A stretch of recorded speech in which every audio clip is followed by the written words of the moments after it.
Welcome to Hilary Emmanuel Ministries, where faith meets power, purity and prosperity, and breakthroughs are born.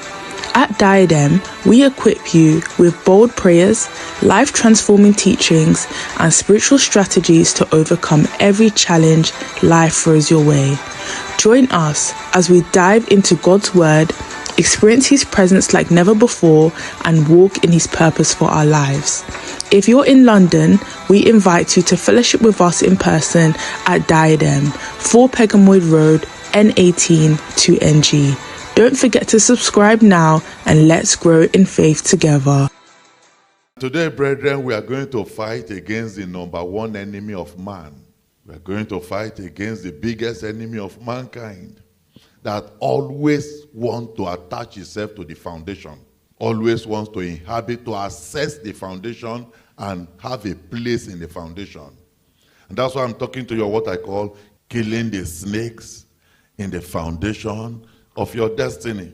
Right from the very beginning of mankind, when man was completely innocent in the Garden of Eden, the first enemy that appeared there was the snake.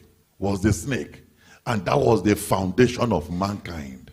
And do you know that that entrance of the snake into that garden, an encounter with man, altered the destiny of man forever, changed the life of man forever? Anywhere snake enters, anywhere snake gains access, especially into the foundation, it alters everything in that foundation. It alters the destiny forever. That serpent that went to Garden of Eden changed the life of Adam and Eve and their children forever and ever. So that's why you see that when you see any person that the enemy is fighting, they always like to use the snake, because they know where any battle snake is involved, especially if the snake has access to the foundation, brethren, is deadly, very, very dangerous. And it's a tough battle. You know, a lot of people have been complaining and saying, why is it that I have prayed all the prayers against snakes, against serpents? I've prayed all the prayers, and yet I kept seeing serpents. I see them still in the dream. I see them in the vision. What is the problem? It is because you've not gone yet to the foundation of your destiny to fight the ones there. The ones hiding in the foundation. You fought the one in the general foundation, in the foundation of the family, in the foundation of your parents, foundation of your mother, father, and so on. But your own very destiny, if there was a serpent that accessed it, that entered into that foundation very early enough, then there's trouble. Let me show you the scriptures. 2 Kings chapter 18. It's just because I don't want to spend time in preaching long message. I want us to spend more time in prayers. If you look at the scriptures, every good thing that wants to start, serpent must show up there. When John appeared after 400 years of silence, 400 years of no prophecy, God not talking to the earth, heaven completely cut off from the earth, 400 years, from Malachi to Matthew, and then John suddenly appeared. Who are the first people that came? Serpent, vipers. They were the first to appear. Why? They wanted to become the members of John's church. They want to join John's church. They want to establish themselves in the foundation of that church, so that if they are cemented into the foundation, that's the end of that ministry. That's the end. So when they heard that Jesus had started also, who were the first people that appeared there? The same. They always want to get into the foundation.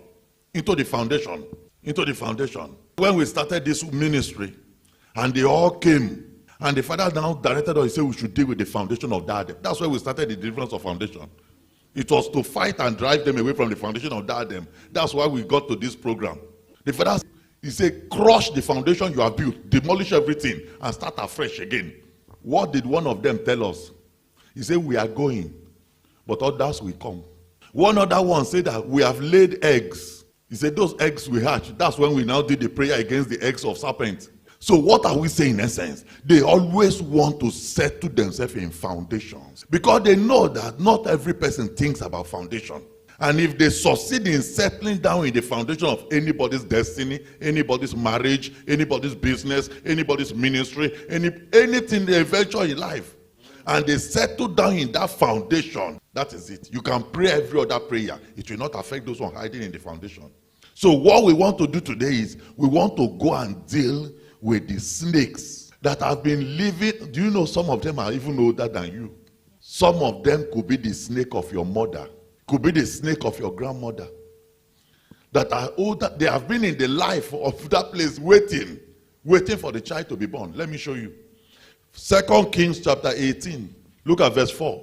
2 Kings 18 verse 4. It was talking about Hezekiah, how when he started to serve God and the great things he did. He said he removed the high places and break the images and cut down the groves and break in pieces the brazen serpent that Moses had made. Now, I will show you the origin of this brazen serpent that Moses made. He said Moses made a brazen serpent. This brazen serpent from Moses' time, you see Moses' time, follow the story of the children of Israel until you get to now Hezekiah. Do you see how many generations? You see how many generations? This is over 1,500 years. Over 1,500 years. They have been carrying that thing up and down. He said, until then, for unto those days, look at what that thing has become now. The children of Israel did burn incense to it, and they have changed the name. They have given it a name and called it Nehushtan. It has become a deity. It has become an idol. And this idol was older than all of them, carried it in up and down. It was over 1,000 years older than all of them. And how did that idol, that Nehushtan, get into their hand? How did it come about? Numbers 21. Numbers 21. Look at verse 4. You know, the children of Israel, if you read from verse 1, you see the whole background. The children of Israel, they left Egypt and they were in the wilderness. This was at the early stage. At the early stage. Immediately they set out in the wilderness, things were hard. There was no water at some point. There was no food at some point. And the food they were eating, they did it like one food only manna. Listen, it's easy for us to blame the children of Israel. The life they lived was not easy. Do you know what it means to eat one food for 40 years? Only one food. Even let's say rice, Seth. Let's say rice. You eat rice in the morning, eat rice in the afternoon, eat rice in the night, eat rice in 1 week, 2 weeks, 1 year, 2 years, for 40 years, non-stop, only rice. And you don't cook, there's no way you can, because it has been cooked already from heaven. All you need to do is to bring it, just to warm it and eat. No meat, no stew. And they say the thing is like wafer, it's like coriander. And they just describe the taste is like oil and all those things. That's the kind of thing they were eating for. Brethren, they tried. They tried. So in the midst of that hardship, in the midst of that trouble, verse 4, and they journeyed from Mount Hor by the way of the Red Sea to compass the land of Edom, and the soul of the people was much discouragement. Don't we have the same in our time now? Discouragement. Because of what? What Moses told them was not what they were seeing. Moses said, we are going to the promised land, the land flowing with. So they were happy. And they came out like, okay, and let's just get there and start drinking the milk and the honey now. And the thing didn't turn out that way. It didn't turn out straight away like that. And the king kept dragging. Instead, it was one trouble after the other. The Bible said they were discouraged. Why? Because of the way.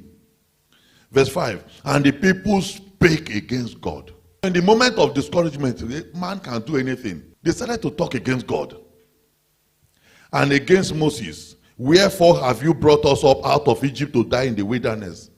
For there is no bread, neither is there any water, and our soul hates this light bread. They said their soul hates. Can you imagine? Eating what you hate. Eating what you hate most. Verse 6. And the Lord sent fiery serpents among the people, and they beat the people, and much of the people of Israel died. The Bible says God sent snakes to them, and snakes started to bite them. Is that not compounding their trouble? People are crying that they have not eaten. Now they have come to the what you call snake empire, snake kingdom. The whole place was full of snake, and the snake was biting them, and they were dying. Verse 7. Therefore the people came to Moses and said, we have sinned, for we have spoken against the Lord and against thee. Pray unto the Lord that he take away the serpent from us. And Moses prayed for the people. And the Lord said unto Moses, make thee a fiery serpent. He said, use something like iron, or use something like gold or anything, mold in the shape of a serpent. He said, mold it and set it upon a pole. And it shall come to pass that everyone that is beaten, when he looketh upon it, shall live. The Lord did not take the serpents away. You only say, Moses, do that some snake, mold it like with iron, with gold or silver or anything, and set it on a pole and lift it and put the pole in the center of the camp. Anyone that snake bite, he should just look up and look at that snake, that molded snake. He said that will be the end. The person will be healed. So what was the Lord trying to achieve? The Lord was trying to make them to look up, to learn how to trust in God, to build their faith, that whichever situation you find yourself, learn how to look up to God. So that was all God was trying to achieve with it. So immediately snake will bite them. So that snake now was like driving them towards God, helping them to know God more, helping them to look up unto God. So anyone that snake bite, you quickly run outside and come and look at the pole. So that was now the solution. And they started to look upon God. That was the purpose. And that thing should have been destroyed immediately they finished that thing. It was just a simple prophetic action. A simple prophetic action. But don't forget, that thing was an image of a snake. An image of a snake. And this happened when they came out newly. The Bible says it was in the way of the wilderness toward the Red Sea. So it was immediately they crossed the Red Sea, this was happening. And that was when the nation of Israel was forming newly. That was when immediately they came out of Egypt, they started to form as a country. That was their foundation. The foundation of the country. The foundation of the nation of Israel. And snake found itself into that foundation. This snake now, even though he manipulated the people later and became an idol and deity in their hand, but somehow the snake found itself into their foundation. And for the next over 1,000 years, they were carrying that snake up and down. They were sacrificing to that snake. They were burning incense to that snake. And that snake has now solidified itself. He has now metamorphosed into a deity because he has now a name. It's no longer the brazen serpent that Moses called it. He has become now Nehushtan. Nehushtan is a demon. So the demon, a spirit now, has possessed that thing and taken over and settled down in the foundation of the country, older than all the people carrying it up and down. Till Hezekiah's time, Hezekiah decided to destroy that thing. All other kings, when David was there, they were worshiping it. When Solomon was there, they were worshiping it. When Rehoboam was there, they were worshiping it. All through until the time of Hezekiah, far. They were still worshiping that thing. And they were worshiping as a national idol. As a national idol. So, brethren, and you can see how they got to that point. It was trouble of discouragement, trouble of no food, trouble of no drink, trouble of the way was discouraging them. A lot of people that brought snake into their foundations. It could be the trouble of life, that the parents were looking for solution. This was as a sum of solution. Moses made this as a solution. And the deity they go and approach and invite the deity to the foundation might be a deity directly associated with the snake. And the people doing it, they will not tell you. It's only when they settle down and finish that they will begin to tell you the real personality of that deity. That time, every child born already has that deity in his own foundation. Every child. Whatsoever is worshipped in the foundation is there tactically in the life and foundation of every person born into that foundation. It's there in the foundation of every soul born into that place. So look at what happened. So Hezekiah came up and destroyed that thing. In Ezekiel, and you know when such a thing exists in the foundation, number one, when it has stayed so long, it begins to claim ownership. It has now legitimate rights. For example, this very Nehushtan can tell them the story of their life they don't know about. Nehushtan can tell them that, look, it was Jehovah God himself that gave Moses instruction to set him up. Do you see now legitimate ground? Do you see legal ground? You see that it's Jehovah God himself that told Moses to erect him. So he has the right to be in that foundation. And in the foundation of every child born in Israel. And when such ownership comes in, that's where you need a battle.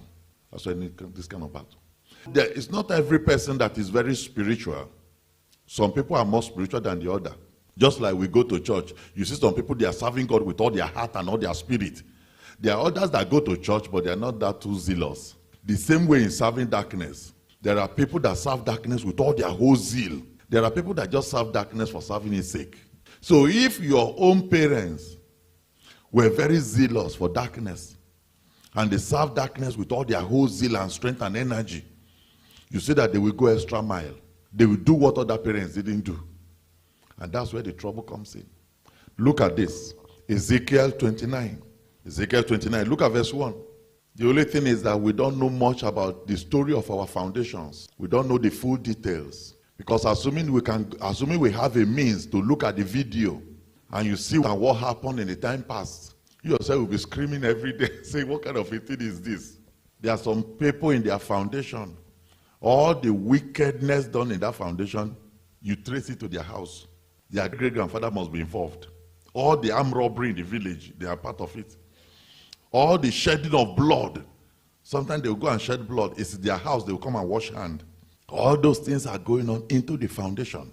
Now look at that Ezekiel 29 verse 1. In the 10th year, in the 10th month, in the 12th day of the month, the word of the Lord came unto me, saying, Son of man, set thy face against Pharaoh, king of Egypt, and prophesy against him, and against all Egypt. God was telling Ezekiel, he said, prophesy against Pharaoh and against all Egypt. Verse 3, he says, speak and say. He said, this is how I want you to pray the prayer. We thank God for this kind of experience. Sometimes we are praying here. The Father himself will be giving us the prayer point. He said, pray it like this, pray. That's the same thing he was doing with Ezekiel. He said, speak. He said, the prayer like this. He said, and say, thus said the Lord God, behold, I am against thee, Pharaoh, king of Egypt, the dragon, the great dragon that lieth in the midst of his rivers. Do you see that? People living in Egypt might not even have idea that there's a great dragon lying down in the midst of the sea. And that great dragon is their king. Lying down in their river. And look at what the dragon is saying. No? Look at what the dragon is saying. Which had said, my river is my own. That's the ownership I'm talking about. When you have this kind of serpent, you have dragon in the foundation, claiming ownership, saying this family is my own. And if you trace the history, they are right. They don't tell lies. Maybe the family name, the name the family is bearing itself, their name. Is the name of the idol is the name of the family. And the surname that everybody is bearing is the name of that idol. That's the surname. Is the dragon telling lies now? When he said that they are his own, is it not right? Because every person is bearing his name. They belong to him. He said, which I said, my river is my own. I have made it for myself. Verse 4. He said, look at what God says he's going to do. But I will put hooks in thy jaw, and I will cause the fish of thy rivers to stick unto thy scales. And I will bring thee up out of the midst of thy rivers, and all the fish of thy river shall stick unto thy scale. And I will leave thee thrown into the wilderness, thee and all the fish of thy rivers. Thou shalt fall upon the open field. Thou shalt not be brought together, nor gathered. I have given thee to meat to the beasts of the field, and to the fowls of the heaven. This is the kind of operation we want to do here today.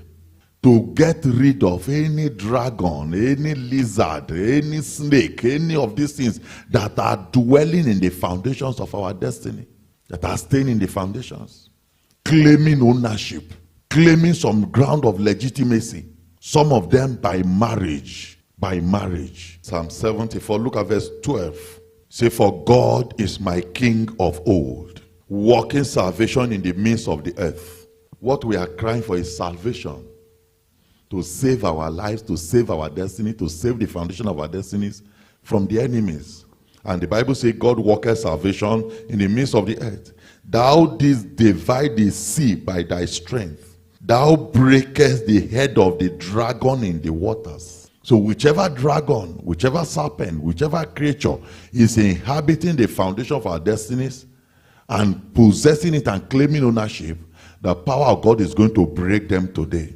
Verse 14. Thou breakest the heads of Leviathan in pieces, and gavest him to be meat to the people inhabiting the wilderness. Thou didst cleave the fountain of the flood. Thou driest up mighty rivers. Say you cleave the foundation of the rivers. You go to the roots and you open it up and dry it up. This is the kind of prayer we are going to pray today. Verse 16 says, the day is dying, the night also is dying. Thou hast prepared the light and the sun. Oh, deliver not the soul of the turtle dove unto the mouth of the wicked. Forget not the congregation of thy poor forever. Have respect unto the covenant, for the dark places of the earth are full of the habitations of cruelty. The dark places of the earth, they are full of wickedness and cruelty. And that's why they want to settle down in the foundations. That's why they want to operate from the foundations. That's why they want to dominate the foundations and make it their habitation, so that to fight them will be difficult. But from the scriptures I've shown you now, the Lord has a solution. He said if he gets to the, he will use hook. He will use hook to pull them out. With all their fishes, he will stick to their scale and he will drag them out. Otherwise, he will break them in pieces. Whichever way, every creature that shouldn't share your foundation, they are coming out today. The power of God will flush them out today. So we are going to go down into prayers. We are going to go into prayers. And if there's anything in particular you have been seeing in dreams, you've been seeing all these kind of creatures, all kinds of animals, all kinds of serpents, dragon, crocodiles in particular. Crocodile, those are ancient foundational powers. Ancient tough ones, where you begin to see crocodile and lizards. So if you have been seeing any of those things in dreams or revelations, please focus your prayer seriously, and the power of God shall destroy them from your life today. So let's close our eyes and begin to talk to the Lord. First of all, let's bless the name of the Lord, for he is the man of war, and he is the God that know all things and can do all things. He is the God that fight battle the way no man can fight it. Begin to bless him the way he has fought for you since we started this program. The powers the Lord has destroyed for you since we started this program. He is the God that told us, he said we should fight from the heavenly places. He said we should fight from above. I'm going to begin to cry unto the Lord and say, my God and my Father, every sin in me, every discouragement in me, whatsoever it is in my life, that will not allow you to fight for me today, Lord, that will not allow me to prosper in the place of battle, Lord, I confess them now, and I repent, O Lord God. Have mercy upon me, my Father. Have mercy on me. Thank you for watching. If this message blessed you, don't forget to like, share and subscribe to join our growing community of faith. You've just listened to the sermon, but there are powerful prayers that follow. Due to social media rules and guidelines, the prayers have been removed from this video. However, you can access the full prayers and more life-changing resources by visiting www.pastorhillary.org or downloading our app, Diadem Media. If you're in the London area, we'd love to have you fellowship with us in person at 4 Pegamoid Road, N18 2NG. If you have any questions about this message, want counseling from Pastor Hillary, or wish to share your testimonies following the prayers, please leave a comment below and someone from our team will get in touch. Until next time, may God bless you abundantly and guide you in all your ways. Stay victorious.